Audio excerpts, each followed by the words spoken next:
Por aquí dice, gracias, bendiciones. El Espíritu Santo está presente en el Evangelio. Lola de Saavedra. Claro, claro que sí. Hay que, bueno, a veces tener esto presente, ¿no? Que el Espíritu Santo hace que podamos tener el entendimiento muchas veces de Ujú. todas las Bueno, cosas. tengamos en cuenta también, aprovechando que dijiste el Espíritu Santo, no toda paloma que vuela es el No, Espíritu Santo. Hay que ver está bueno saberlo. sí, los huevitos que empolla. Bien. Ah, A ver, así escuché ese oriéntame un dicho. poco. Bueno, eso requiere discernimiento, eso Ah, requiere bien. de alguna manera aprender a escuchar si esto proviene de Dios, no Sí. viene de Dios. El Sí. Espíritu siempre nos ha garantizado que nos ilumina. El tema es cómo estamos nosotros dispuestos para descubrir Ujú, eso, ¿no? Un ujú. momento de reflexión, parar un poco la pelota, reflexionar, discernir. Sí, Algo de lo que se trata, lo que vamos a estar conversando en esta mañana en el ciclo Peregrinos de Esperanza, en el bien. marco de este jubileo de la esperanza. Claro, vamos a continuar con este ciclo en consonancia con el tiempo pascual, en el marco del jubileo, como decías, y como lo venimos haciendo, nos acompaña el padre Pablo Saboya. Él es licenciado y profesor en teología dogmática, técnico en comunicación y evangelizador digital. Bueno, ¿cuál es el lenguaje de Dios? ¿Te preguntaste alguna vez cómo Mm. identificamos esta voz del buen pastor que nos llama? Nos dice el Evangelio así, pero ¿cómo lo identificamos? ¿Qué les parece si compartimos algo de lo que tiene para acercarnos el Padre Pablo, que ya estamos en contacto con él? Padre Pablo, ¿cómo te va? Bienvenido a este espacio nuevamente. Habemus Papam. Hola chicos, buen día, ¿cómo andan? Me gustó eso de que no toda paloma que anda por ahí es el Espíritu Santo. Este, de paso, Sí. para los que ven, les muestro a Simón, que es mi gato, que está por acá, que justo que me toca hablar, está como en una etapa un poco Ahí está. mimosa. Simón. Ah, qué bonito. Qué hermoso que es, padre. Qué bonito ese gato. ¿Simón se llama? Simón, como Simón Pedro, Claro, el apóstol. precioso. Es un lujo Este, ese gato, ¿eh? sí, sí, hermoso. Bueno, cuestión, me gustó ese dicho porque es verdad que a veces no cualquier paloma es el Espíritu Santo, ¿eh? Eso es muy cierto. Eh, Hoy, como decían ustedes, quería compartir con todos los que están participando de este programa hoy, eh, este, este ciclo que se llama Peregrino de Esperanza, justamente, porque una de las cosas que en este tiempo pascual queremos como volver a revivir en nosotros en este jubileo es la esperanza. Y pensaba que una de las cosas que más nos quita la esperanza muchas veces es sentir lo que llamamos el silencio de Dios. Mm. Vieron que muchas veces hay gente que está triste o se pone mal porque siente que Dios no le habla, que Dios no, parece que no, como que no responde a sus necesidades. Y entonces a mucha gente le duele ese silencio de Dios. Mm. Bueno, hoy quisiera que nos pongamos un poquito en esta sintonía para poder preguntarnos si Dios es que hace silencio o en realidad tenemos que ejercitarnos un poquito más nosotros en la escucha. Mm.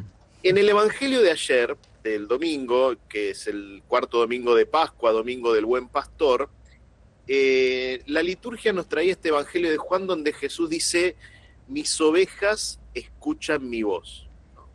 Así comienza el texto del Evangelio, un Evangelio bellísimo, Mm. eh, donde en realidad Jesús está haciendo referencia no solamente al escuchar material, sino a la relación particular que el pastor tiene con las ovejas, porque, eh, bueno, yo soy de ciudad, yo no conozco un rebaño de ovejas, pero sí me doy cuenta que, y esto por testimonio de quienes sí lo hacen, que cuando el pastor llama a las ovejas, hay una relación particular. Las ovejas pueden escuchar otras voces, puede haber otros ruidos, pero las ovejas no van a seguir a otro pastor, porque reconocen como particular la voz de su pastor, ¿no?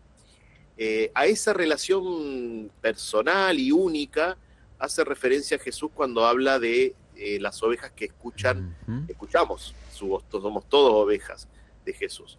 Y en este sentido creo que confiar en la promesa de Jesús es darnos cuenta de que la voz de Jesús sigue llegando a nosotros.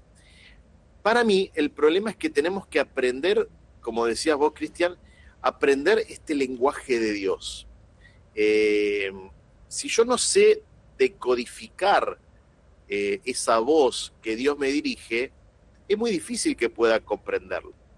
Y para eso, la tradición espiritual de la Iglesia tiene una palabrita que quisiera que hoy revisemos un poco, que es la palabrita discernimiento. Hoy Ujú. quisiera proponerles que reflexionemos un poco sobre el discernimiento. ¿Qué significa discernir? Bueno, discernir es poder distinguir, poder separar, en el sentido de que la voz de Dios va a venir mezclada con otros ruidos y con otras voces. Y se trata de poder agudizar los sentidos espirituales, los sentidos del corazón, para darnos cuenta cuál es la voz de Dios y cuáles son otras voces, ¿sí? En este sentido, por ejemplo, ¿dónde Dios nos habla? Bueno, muchos lugares, podríamos nombrar muchísimos lugares. Uno diría, bueno, la Sagrada Escritura es un lugar primordial, donde Dios dirige su palabra, pero Dios también habla en los acontecimientos del mundo, Dios habla en la voz de los hermanos, Dios habla en la voz de los más pobres, Dios habla en la comunidad. Hay muchas instancias en las que Dios habla. Y ahí me parece que está bueno que agudicemos los sentidos para distinguir qué es lo que viene de Dios de lo que no viene de Dios. ¿Cómo discierno esa voz de Dios? Bueno, yo soy, yo les cuento a la gente, yo soy cura diocesano, Ujú. pertenezco a la diócesis de San Martín en Buenos Aires, pero en mi formación y en mi espiritualidad siempre estuvo muy presente la espiritualidad ignaciana de los jesuitas. Tuve la suerte de hacer el mes de ejercicios espirituales, de hacer muchos retiros con ellos, entonces es como que en mi espiritualidad yo bebo mucho de San Ignacio de Loyola. Y San Ignacio decía que para distinguir la voz de Dios, uno tiene que darse cuenta de cuáles son los movimientos interiores que voy experimentando, ¿no? Lo que él llama las mociones del espíritu. Las mociones son esos movimientos interiores que a veces serán movimientos que me causan alegría, que me causan paz, y a veces serán movimientos que me inquietan o que me van a dar tristeza o que inclusive me angustian un poco. Bueno, San Ignacio dice, esos movimientos que te provocan paz, que te llevan a mayor alegría, él los llama movimientos del buen espíritu. Y esos movimientos que te encierran, que te dan tristeza, que te causan cierta angustia, ansiedad, esos los llama movimientos del mal espíritu.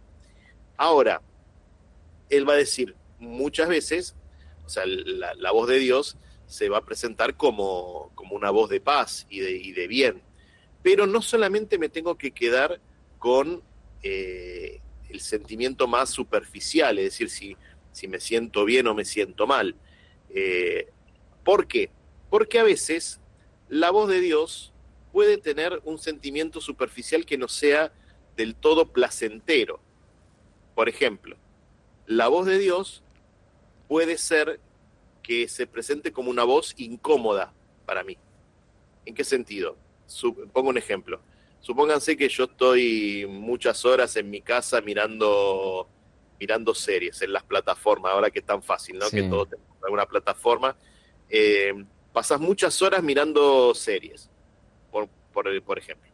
Y entonces uno, por ahí en la oración, se va dando cuenta que tal vez el Señor me está pidiendo que algo de ese tiempo lo dedique a otra cosa, un poco más productiva, a algún servicio, a amar más a los demás. Y entonces esa voz de Dios se va a presentar como una voz incómoda, porque me va a estar como de alguna manera pidiendo que yo deje mi lugar de confort. Que como comodidad es más fácil y es más cómodo quedarme mirando una serie que salir a ayudar a otra persona.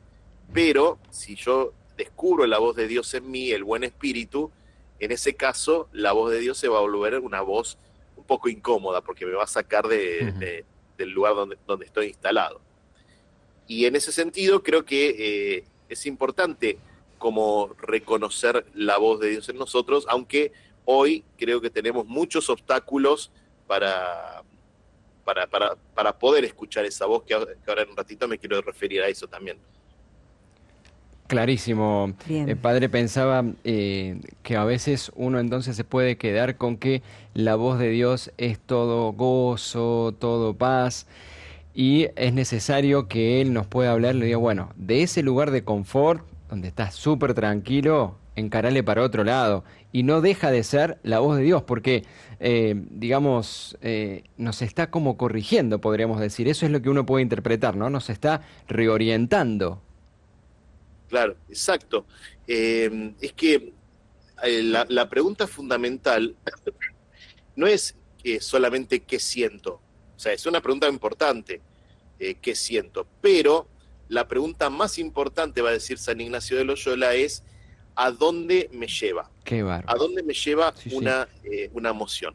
Es decir, por ejemplo, yo me puedo sentir bien o mal, que es un dato, pero no es solo sentirme bien o mal, sino que si una emoción, si un movimiento interior, por ejemplo, me lleva a expandirme un poco más en el amor, me lleva a ser más generoso con los otros, me lleva a prestarle más atención a la comunidad, me integra mejor con los otros, eso siempre es de Dios, siempre es de Dios. Ahora, si una emoción, por más que sea placentera, me lleva a escatimar en mi tiempo, a encerrarme, a mirar con cierto aire de superioridad a los demás, mirar a los demás con autosuficiencia, eso no viene de Dios, porque la división, el encierro, nunca vienen de Dios. Entonces, para discernir la emoción, hay que primero registrar cuál es ese sentimiento más superficial, si es placentera o no, pero no quedarnos con eso, sino preguntarme a dónde me lleva, porque como les decía, tal vez una sensación incómoda me lleva a una mayor generosidad, y tal vez una emoción más placentera me deja encerrado como en cierto egoísmo. Ujú. Y en esto yo creo que hay un gran obstáculo en esto que propone San Ignacio sobre las mociones interiores, y es que yo noto que en general en nuestra cultura estamos muy desconectados de nuestro mundo interior. Estamos como en otra sintonía. No sé si, bueno, habrá gente que usaba la radio de dial, ¿vieron? Mm. Sí. Es como estar en un dial distinto, como que Mm. Dios está hablando al principio del dial y uno está sintonizando la radio del final. Claro. Porque yo veo que, por ejemplo, la cultura nos suele proponer cumplir con agendas que son desbordantes, ¿no? Entonces, estamos todos metidos en esa de tener que cumplir siempre con muchas exigencias, con muchos horarios, y fíjense qué pocos espacios tenemos para, por ejemplo, registrar qué es lo que nos pasa, qué pocos espacios tenemos para poder decir, bueno, qué sentimientos se mueven en mí, ¿no? En ese sentido, creo que un gran enemigo del discernimiento en nuestra cultura es la incapacidad que muchas veces tenemos de conectarnos con nuestro mundo interior. Fíjense, por ejemplo, qué difícil que es para muchas personas decir qué sentimientos tienen. A veces uno anda, che, estoy mal. Y bueno, ¿pero qué te pasa? Y la verdad que no sé, ¿no? Y a veces uno ni siquiera puede nombrar los Claro. sentimientos que tiene. No puede decir si está enojado, si está triste, si está angustiado. Y eso es complicado, porque si yo no puedo ni siquiera ponerle nombre a lo que siento, menos me voy a dar cuenta de qué es lo que Dios va moviendo en mí. Entonces, por eso para mí es súper importante que, a pesar de los ritmos que tengamos, de las agendas que a veces son despiadadas, que los cristianos no perdamos nunca la oración personal, ¿no? Y la capacidad de hacer silencio. Ustedes fíjense cómo nos cuesta hacer silencio. Parece que siempre hay que llenar con algo. Si hay silencio, enseguida hay que poner otra cosa, hay que poner una musiquita, hay que hablar de algo. Y a veces no hay que hablar de nada, a veces hay que dejar que el silencio tenga su lugar. Porque la primera condición para que exista la palabra, cualquier palabra, y más la palabra de Dios, es que exista el silencio. Sin silencio no hay palabra. Entonces, yo diría, así como para cerrar este momentito, y como propuesta para la semana también, ¿no? Que para escuchar la voz de Dios no nos perdamos en cumplir agendas solamente, en vivir a ritmos acelerados, que tal vez no nos queda otra por el trabajo, por lo que tenemos que hacer. Pero los cristianos podemos sí darle a nuestra jornada una calidad distinta, dejando unos minutitos al día para la oración, para la lectura de la palabra, capacidad de hacer silencio, de detenernos también, de contemplar lo que pasa, de registrar lo que nos pasa, ¿sí? Sin este registro, sin esta capacidad de hacer silencio, de quedarnos, de contemplar, va a ser muy difícil que escuchemos la voz de Dios. Pero hay una certeza, y esto es lo que nos da esperanza. El buen pastor sigue hablando. Bien. Sigue hablando. Y esa voz hay que saber descubrirla. Aún en el silencio habla. Totalmente, totalmente. Ayer le decía a la gente, mientras Simón ve que Simón... Sí, está. Ya no le gustó esto que estoy diciendo. Yo ayer le decía a la gente en misa, miren, si ustedes, si todos, no ustedes, todos, hacemos un poquito de silencio y nos ponemos en disponibilidad al Señor, les aseguro que la voz de Dios se oye. Mira. No con estos oídos, sino se oye desde los movimientos interiores. Vas a escuchar clarito lo que el Señor quiere. Padre, algunos mensajitos. La verdadera voz de Dios te saca de la tormenta y del caos, te saca de la zona de confort tan institucionalizada. Gracias, cuídense. Dice, creo, cero contestatario de la razón de la última palabra, introspección, dice. Clarísimo, Padre, gracias por este mensaje. No tengo el nombre aquí, pero bueno, uno de los oyentes que participa de este espacio que hemos traído, Padre, lindo realmente para pensarlo. Yo decía al principio, Dios, decime algo, ¿viste? Cuando estás así, que no sabes para dónde ir porque estás con algún tema que te va teniendo en vilo, algún tema espinoso y bueno, creo que nos has dado bastantes tips para tener en cuenta cuando estamos así. Qué lindo esto que dijiste, sin silencio no hay palabra. Entonces cuando estamos necesitando la palabra, tenemos que hacer todo lo contrario de lo que por ahí querríamos hacer, ¿no? Hablar y largar, hacer silencio para que el Señor pueda hablar en ese lugar. Totalmente. Y creo que en eso es todo un aprendizaje, el detenernos, porque a veces parece que en el silencio no pasa nada. Y bueno, sí, en realidad no pasa nada, pero pasa mucho. Pero no tenemos que caer en esa lógica de tener que producir cosas todo el tiempo. A veces necesitamos dedicar tiempo a lo que parece que no produce nada, pero es realmente fecundo. Hermoso. Excelente. ¿Cómo escuchar a Dios? Entonces, ahí está. Gracias, Padre. Padre, recordarnos tus redes donde la gente puede, seguir y aprovechar un poquito más contenido que vos tenés en las redes sociales. Bueno, por varios lados, pero principalmente en Instagram, en YouTube, @Pablo Saboya, como está escrito ahí abajo, Bien. y en TikTok también. Perfecto. Excelente. Abrazo grande, semana que viene nos encontramos. Gracias, hasta el lunes que viene. Gracias. Padre.